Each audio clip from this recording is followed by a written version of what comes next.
الحمدللہ رب العالمین والصلاة والسلام علی سید الانبیاء والمرسلین وعلی آلہ وصحبہ اجمعین ثم اما بعد السلام علیکم ورحمۃ اللہ وبرکاتہ۔ اس مختصر سیشن میں آپ کے سامنے دوبارہ دو محاورے قرآن کے میں پیش کرنا چاہتا ہوں۔ پہلا محاورہ بڑا مشہور ہے اور میرا پرسنلی اس سے بڑا کلوز تعلق ہے۔ وہ ایک دعا ہے موسیٰ علیہ السلام کی، وَاحْلُلْ عُقْدَةً مِّن لِّسَانِي يَفْقَهُ قَوْلِي، وَاحْلُلْ عُقْدَةً مِّن لِّسَانِي، میری زبان میں جو گرہ ہے اس کو کھول دے، میری زبان کی گرہ کھول دے۔ حل عقدۃ لسانی ہی عربی میں کہتے ہیں زبان کی گرہ کھولنے کو۔ اب زبان کی گرہ کا کیا مقصد ہے؟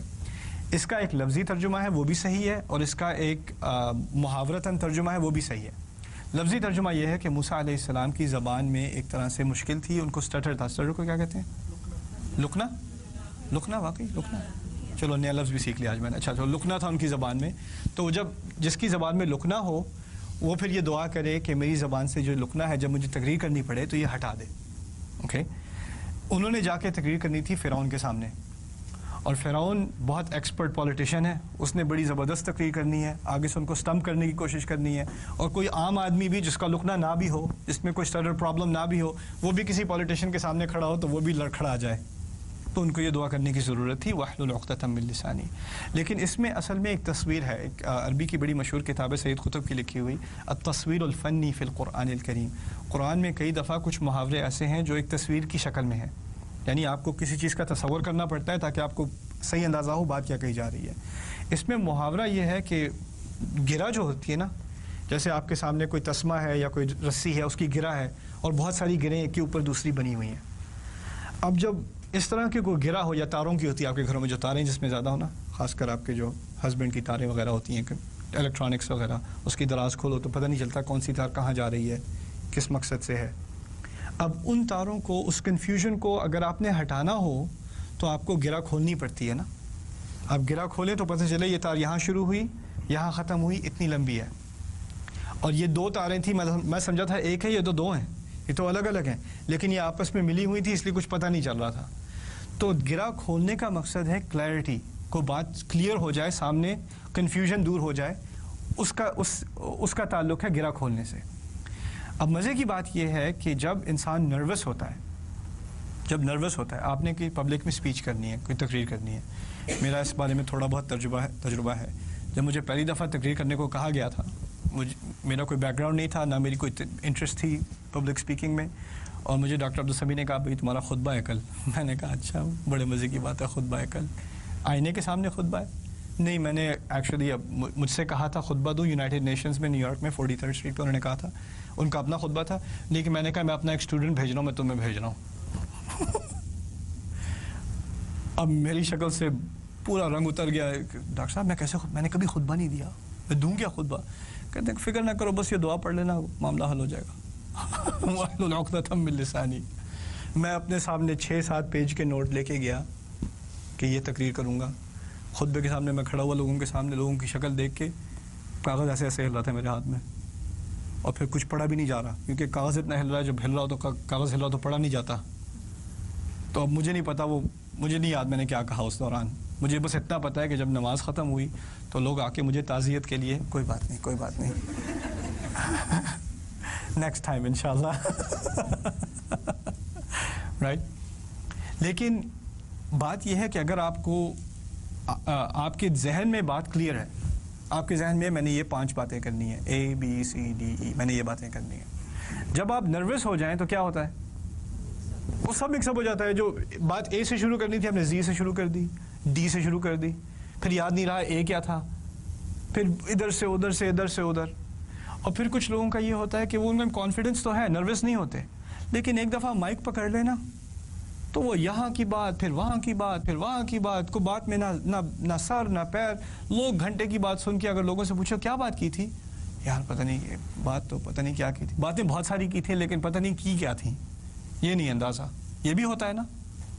تو دعا کا مقصد یہ ہے کہ میں جب بات کروں تو اس کا شروع کلیئر ہو، اس کا درمیانی حصہ کلیئر ہو، اس کی انتہا، اس کی آخر کلیئر ہو، یعنی سب کو پتہ چل جائے میں کیا کہہ رہا ہوں اور کس مقصد سے کہہ رہا ہوں، بات میں ایک تسلسل ہو، اس میں ایک ترتیب ہو، وہ لاجیکل ہو، سمجھ میں آنے والی ہو۔ وَاحْلُلْ عُقْدَةً مِّن لِّسَانِي۔ اور اصل مقصد کیا ہے کہ زبان کی گرہ کھلے، اس کا اصل مقصد کیا ہے؟ یفقہوا قولی، کہ ان لوگوں کو میری بات سمجھ میں آئے۔ ان لوگوں کو میری بات سمجھ میں آئے. اس میں ایک بہت بڑا فلسفہ ہے دین کا اس ایک آیت میں کمیونیکیشن کے بارے میں. میں کیونکہ سائیکالوجی کا اسٹوڈنٹ ہوں, میری ایک خاص دلچسپی تھی کمیونیکیشن سائیکالوجی میں اور سوشل سائیکالوجی میں.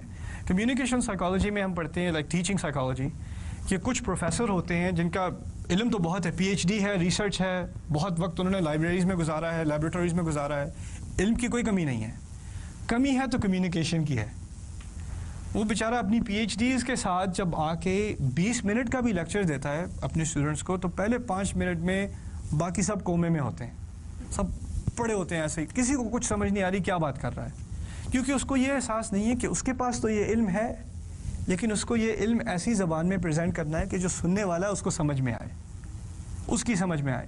اس کے دماغ میں تو کلیئر ہے, لیکن اس کی زبان اور اسٹوڈنٹ کی زبان میں زمین آسمان کا فرق ہے. یہی فرق ہے عالم کا اور استاد کا, معلم کا. عالم کے پاس علم ہے, معلم کے پاس علم تو ہے, لیکن اس کو پڑھانے کا طریقہ پتہ ہے, کون سے الفاظ استعمال کروں, کون سی ترتیب استعمال کروں, کون سی مثال استعمال کروں تاکہ لوگوں کو بات سمجھ میں آئے. اصل مقصد تقریر کرنا نہیں ہے, امپریس کرنا نہیں ہے, بہت ساری کتابوں کو کوٹ کرنا نہیں ہے. اصل مقصد لوگوں کو سمجھ میں بات آئے, اصل مقصد یہ ہے. اس لیے دعا میں یہاں تک بات نہیں کی کہ میری تقریر صاف ہو, کلیئر ہو اور اس میں کوئی گرا نہ ہو زبان میں. وَاحْلُلْ عُقْدَةً مِّن لِّسَانِی, اس کے آگے جواب و شرط ہے تاکہ یفقہوا قولی, تاکہ ان لوگوں کو میری بات ٹھیک طرح سے سمجھ میں آئے, گہری طرح سے سمجھ میں آئے. اور یہ بھی بڑی خوبصورت بات ہے, یفہموا قولی. یفہموا قولی کے معنی ہوتے ان کو تھوڑی بہت سمجھ میں آ جائے, کم از کم کچھ تو پلے لگ جائے ان کے. لیکن یفقہوا قولی کے معنی ہوئے بہت گہرائی سے ان کو یہ بات سمجھ میں آ جائے, یعنی اس کے میری تقریر کے بعد کوئی کنفیوژن نہ رہے میں کہنا کیا چاہ رہا ہوں. اور اس دعا کی جو اصل تفسیر ہے, کیونکہ یہ دعا سورہ طٰہٰ میں ہے, 20ویں سورت میں ہے. اس دعا کی اصل تفسیر سورہ شعراء میں ہے, سورہ نمبر 26, اور کیا زبردست تفسیر ہے. اس سورہ شعراء میں موسیٰ علیہ السلام فرعون کے سامنے پہنچے, اس کے کورٹ کے اندر وہ اپنے تخت پہ بیٹھا ہے, اس کے سارے جنرل اس کے ساتھ جرنیل بیٹھے ہیں, سارے سولجر سارے اس کے سپاہی کھڑے ہیں, اور بیچارے موسیٰ علیہ السلام اکیلے ہارون کے ساتھ سفر کر کے صحرا سے آئے ہوئے, کپڑوں پہ ساری ریت, اور وہ کھڑے ہوئے, انہوں نے اس کے سامنے تقریر کرنی ہے اب. اور وہ جب ایک بات کریں تو فرعون 3 باتوں سے ٹال دے, یہی تقریر ہے. ایک بات کرے, وہ موسیٰ علیہ السلام نے ایک بات کی, ان ارسل معنا بنی اسرائیل انا رسول رب العالمین ان ارسل معنا بنی اسرائیل, ہم اللہ تعالیٰ کے رسول ہیں ہم دونوں, اور آپ بنی اسرائیل کو جن کو آپ نے غلام بنایا ہوا ان کو آپ ہمارے ساتھ چھوڑ دیں, ان کو جانے دیں. اب باتیں 2 کی, ہم رسول ہیں اور بنی اسرائیل کو چھوڑ دو, یہ باتیں کی تھیں, صرف 2 باتیں تھیں, اس میں کوئی اور کنفیوژن نہیں ہے. فرعون واپس آ کے جواب کیا کہتا ہے, الم نربک فینا ولیدا, ہم نے تمہیں یہاں پر چھوٹا بچہ دیکھ کر نہیں پالا تھا, تمہیں یہاں نہیں پلایا ہم نے, تم یہاں پہ پڑے بڑے نہیں ہو, ایسے یہ تمیز ہے بات کرنے کی تمہاری. الم نربک فینا ولیدا ولبثت فینا من عمرک سنین, کتنے سال تم نے ہمارے ساتھ گزارے ہیں, شرم کا مقام ہے. اس کو ڈانٹنا شروع کر دیا, موسیٰ علیہ السلام کو ڈانٹنا شروع کر دیا. موسیٰ علیہ السلام نے صرف 2 باتیں کی تھیں, ہم اللہ کے رسول ہیں, بنی اسرائیل کو چھوڑ دو. جواب میں ڈانٹ ملنی شروع ہو گئی. وَفَعَلْتَ فَعْلَتَكَ الَّتِي فَعَلْتَ وَأَنْتَ مِنَ الْكَافِرِينَ, تم نے وہ جو کام کیا تھا نا, وہ جو کیا تھا تم نے, پتہ ہے نا تمہیں, اب انکار کر رہے ہو کیا؟ کام کیا کیا تھا, غلطی سے جس کو مکہ مارا تھا وہ مر گیا تھا. اب دیکھیں تقریر کیسے کی ہے فرعون نے. اچھا تم تو اتنے چھوٹے سے تھے تب سے ہمارے پاس ہو, تم نے تو بڑے سال اس گھر میں گزارے ہیں, تم نے جو کیا وہ کیا بھول گئے, کیا کیا تھا تم نے, یہ آ کے بات کرنے آئے ہو. یہاں آتے, میرے پیر پکڑتے, مجھ سے معافی مانگتے, کہتے غلطی سے مکہ مار دیا تھا, معاف کر دیں, میں اپنا پرانا کمرہ واپس لے لوں کہ نہیں, یہ کیا بات کر رہے ہو. اب موسیٰ علیہ السلام اگر کوئی ایسی تقریر سنے, یعنی کوئی تمیز سے آ کے بات کرے, سیدھی سی بات کرے, اللہ تعالیٰ کا کلام پیش کرنے والے ہیں, اور جواب میں ایسی ڈانٹ مل جائے تو انسان لڑکھڑا نہیں جائے گا. کس بات کا جواب دوں, کیسے دوں, کیا کروں. انہوں نے بھی کیا جواب دیا ہے, قال فعلتها اذن, انہوں نے کہا میں نے یہ کام کیا تو تھا, جو تم کہہ رہے ہو میں نے کیا تھا, میں نے وہ کام کیا تھا. اب فرعون نے بھی ذکر نہیں کیا کہ کیا کام کیا تھا. موسیٰ علیہ السلام نے سوچا اگر وہ میری غلطی اگر وہ ایکسپوز کرنے کو تیار نہیں, میں اپنی غلطی خود کیوں ایکسپوز کروں. انہوں نے کہا میں نے وہ کیا تو تھا. اب فرعون نے 3 باتیں کی تھیں, سمجھنے کی بات ہے. فرعون نے 3 باتیں کی تھیں. پہلی بات کی تھی تم چھوٹے تھے, یہاں پہ گزاری عمر تم نے بڑے سال یہاں پر ہمارے ساتھ رہے ہو. پھر تم نے جو حرکت کی تھی وہ کی تھی. 3 باتیں کی نا. موسیٰ علیہ السلام نے کتنی باتیں کی تھیں؟ 2 باتیں کی تھیں. اب دیکھنا موسیٰ علیہ السلام ان 3 باتوں میں سے سب سے اہم بات کون سی ہے؟ قتل. یعنی یہاں پر بڑے سال گزارے, ٹھیک ہے آپ کا بڑا احسان ہے, شکریہ بہت بہت, لیکن وہ کوئی بڑی بات نہیں ہے اتنی. اس سے بڑا مسئلہ کون سا ہے؟ واپس وہ مصر میں آ گئے ہیں. مصر میں ان کے وانٹڈ پوسٹر لگے ہوئے ہیں, انہوں نے قتل کیا ہوا ہے. قتل کی وجہ سے وہاں سے بھاگے تھے.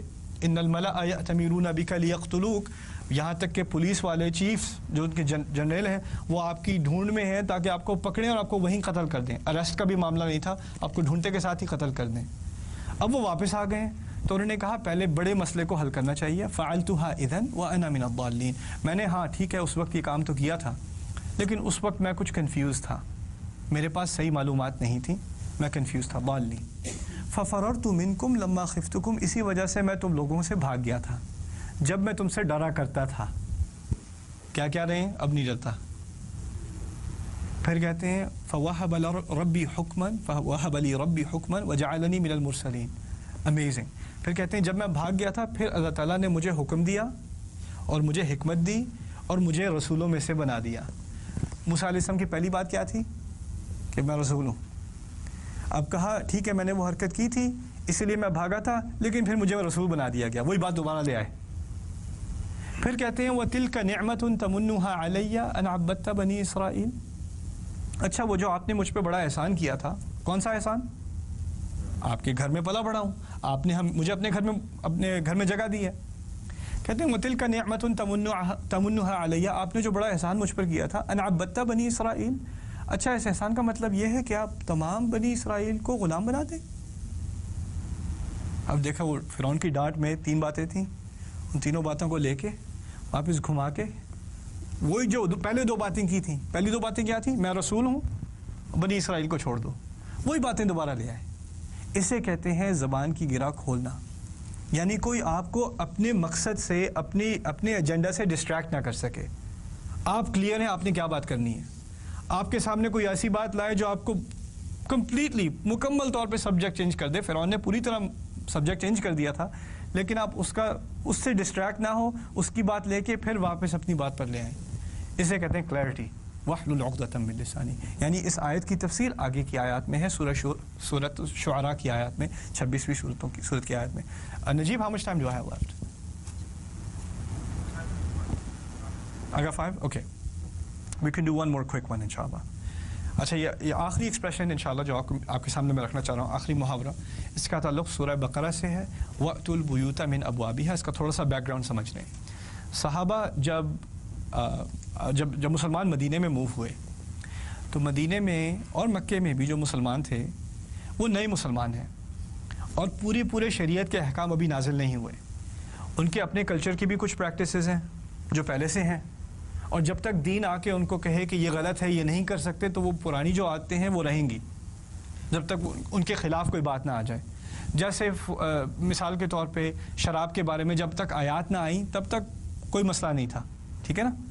اسی طرح ان کے ہاں ایک عجیب سی روایت تھی. وہ یہ تھی کہ اگر انسان حج کے لیے جائے, کیونکہ حج تو جاہلی دور میں بھی تھا, شرک والا حج تھا لیکن پھر بھی حج ہی تھا.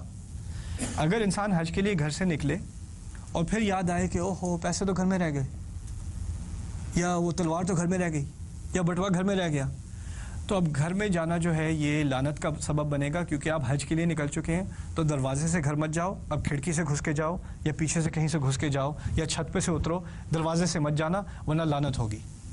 اوکے, بہت بری بات ہے کہ آپ دروازے سے گئے. اب حج کا سیزن آیا اور صحابہ کے بارے میں نوٹ کیا گیا کہ کچھ صحابہ جو ہیں وہ کھڑکی سے گھر میں گھسنے کی کوشش کر رہے ہیں. پوچھا گیا کیا کر رہے ہو, کیوں کر رہے ہو یہ؟ تو وہ کہتے ہیں کہ وہ دروازے سے تو نہیں جانا چاہیے, ایک دفعہ حج کی نیت سے آپ گھر سے نکل گئے تو آپ کو دوبارہ دروازے سے نہیں جانا چاہیے, آپ کو کھڑکی سے جانا چاہیے. پھر اس کے بارے میں یہ آیت آئی وَلَيْسَ الْبِرُّ بِأَن تَأْتُوا الْبُيُوتَ مِن ظُهُورِهَا وَلَكِنَّ الْبِرَّ مَنِ اتَّقَى.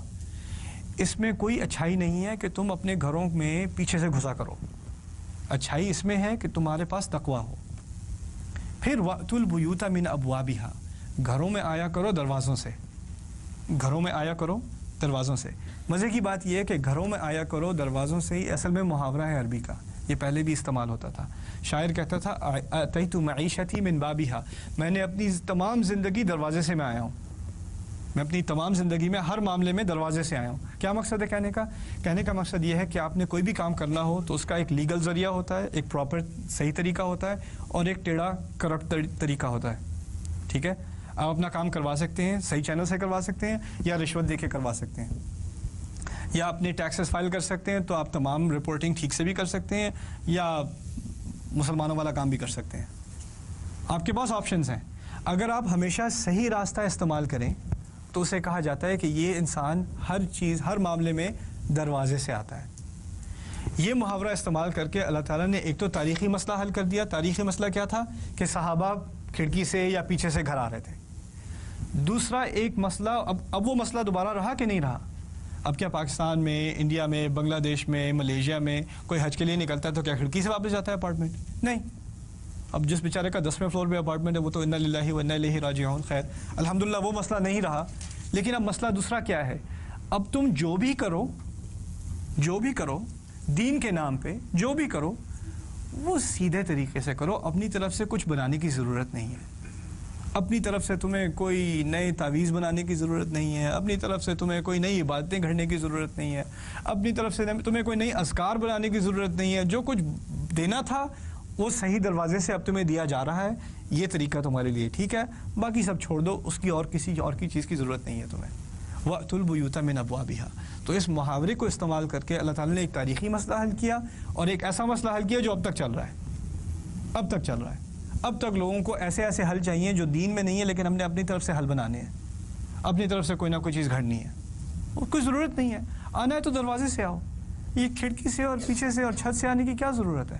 اس دین میں کوئی خلل رہ گیا ہے کیا؟ کوئی چیز, کسی چیز کی کمی ہے کہ تمہیں کہیں اور جا کے کچھ دیکھنا پڑے, کچھ اور چیزیں نکالنی پڑیں؟ سبحان اللہ. وَأْتُوا الْبُيُوتَ مِنْ أَبْوَابِهَا. چلو ان 4 ایکسپریشنز کی کور کرنے کے بعد اب اگلے سبجیکٹ پہ انشاءاللہ اگلے حلقے میں بات ہوگی.